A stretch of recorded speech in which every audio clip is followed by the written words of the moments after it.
আসসালামু আলাইকুম। আজকে আমি শেয়ার করব 14 ফেব্রুয়ারি স্পেশাল জামাই পাঠানোর রেসিপি। ভালোবাসা দিবসে এই রেসিপিটা যদি তার সামনে প্রেজেন্ট করেন তাহলে সে আপনাকে ভালো না বেশি থাকতেই পারবে না, কারণ এই নাস্তাটা দেখতে যেমন সুন্দর, খেতেও কিন্তু ভীষণ মজার।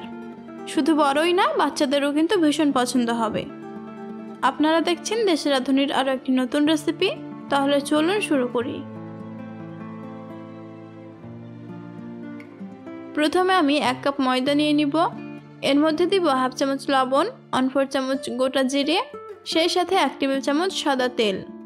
এখানে আপনি যে কোনো তেল ইউজ করতে পারেন, তবে খেয়াল রাখবেন তেলের যেন নিজস্ব কোনো স্মেল না থাকে। প্রথমে শুকনো উপকরণগুলোকে হাত দিয়ে খুব ভালো করে মিশিয়ে নেব।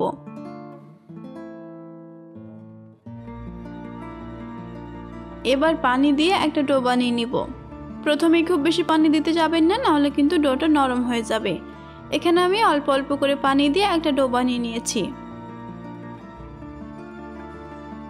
ডোয়ের ওপরে অল্প একটু তেল ব্রাশ করে এটাকে রেস্টে রাখবো 10 মিনিটের জন্য। ততক্ষণে আমি মটরশুঁটি পুরোটা বানিয়ে নিব। তার জন্য একটা ব্লেন্ডার জারের মধ্যে 1 কাপ মটরশুঁটি নিয়েছি, সেই সাথে 2টো কাঁচা লঙ্কা দিয়ে খুব ভালো করে ব্লেন্ড করে নিব। চুলায় প্যান বসিয়ে 2 টেবিল চামচ পরিমাণে তেল দিয়ে দিয়েছি। তেলটা একটু গরম হয়ে গেলে এর মধ্যে 1 টেবিল চামচ আদা রসুন কুচি দিয়ে দিব।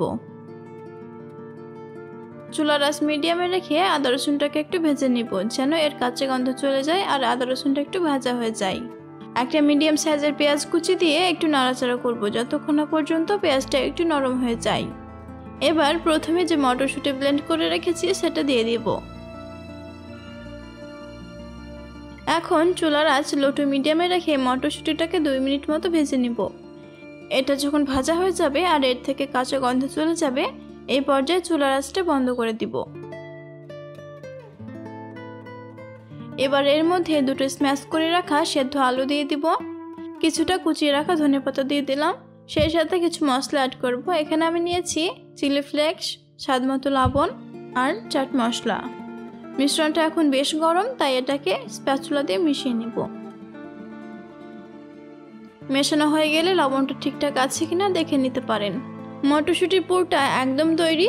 এবার যে ডোটাকে রেস্টে রেখেছিলাম সেটা একটু লম্বা করে নিয়ে একটা ছুরির সাহায্যে ছোট ছোট লেচি কেটে নিব।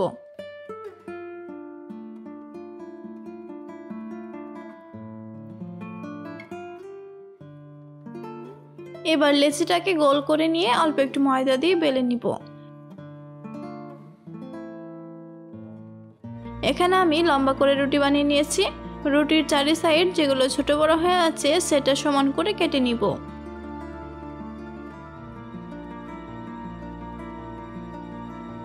এবার এই রুটির অর্ধেক একটা ছুরির সাহায্যে সরু সরু করে কেটে নিব।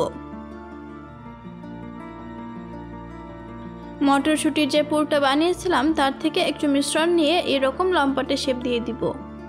এটাকে রুটির যে সাইডটা আমি কাটিনি সেই দিকে পুরটাকে লম্বা করে বসিয়ে দিব। যেহেতু এটাকে জুড়ে রোল করতে হবে, তাই জয়েন্টটা যেন খুলে না যায়, সেই কারণে এখানে আমি একটা ব্যাটার বানিয়েছি। এখানে আমি 2:1 অনুপাতে পানি আর ময়দা দিয়ে ব্যাটারটা বানিয়েছি। এখন এই ব্যাটারটাকে যে জায়গাগুলোতে জয়েন্ট পড়বে সেখানে লাগিয়ে নিব। এবার এই রুটিটা দিয়ে মটরশুঁটির পুরটাকে ভালো করে কভার করে নিব। এই নাস্তাটা বানাতে এই জায়গাটাই সবচাইতে গুরুত্বপূর্ণ। ধৈর্য সহকারে আলুর পুরটাকে ভালো করে কভার করবেন, না হলে এটা ভাজার সময় পুরটা বেরিয়ে আসলে নাস্তাটার সৌন্দর্যটাই নষ্ট হয়ে যাবে। একইভাবে রোলটার 2 প্রান্তে ব্যাটারটা লাগিয়ে হাত দিয়ে চেপে চেপে মুখটা বন্ধ করে নিব। দেখতেই পাচ্ছেন এখন নাস্তাটা ভাজার জন্য পুরোপুরি রেডি। আগে থেকে চুলায় পরিমাণ মতো তেল দিয়ে গরম করে নিয়েছি। এবার একে একে নাস্তাগুলোকে তেলের মধ্যে দিয়ে দিব। এখানে আমার 1 কাপ ময়দা দিয়ে 2টো নাস্তা তৈরি হয়েছে। খুব বেশি গরম তেলে নাস্তাগুলো দেওয়া যাবে না, নাহলে ওপর থেকে কালার চলে আসবে আর ভেতরটা কাঁচা থেকে যাবে।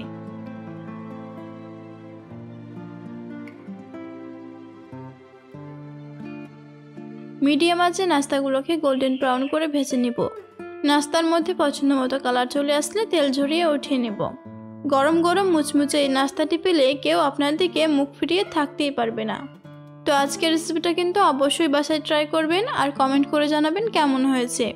আর এই রকম নিত্য নতুন রেসিপির ভিডিও পেতে আমার চ্যানেলটা সাবস্ক্রাইব করে রাখবেন। আজকে এ পর্যন্তই। সবাই ভালো থাকবেন, সুস্থ থাকবেন। আল্লাহ হাফেজ।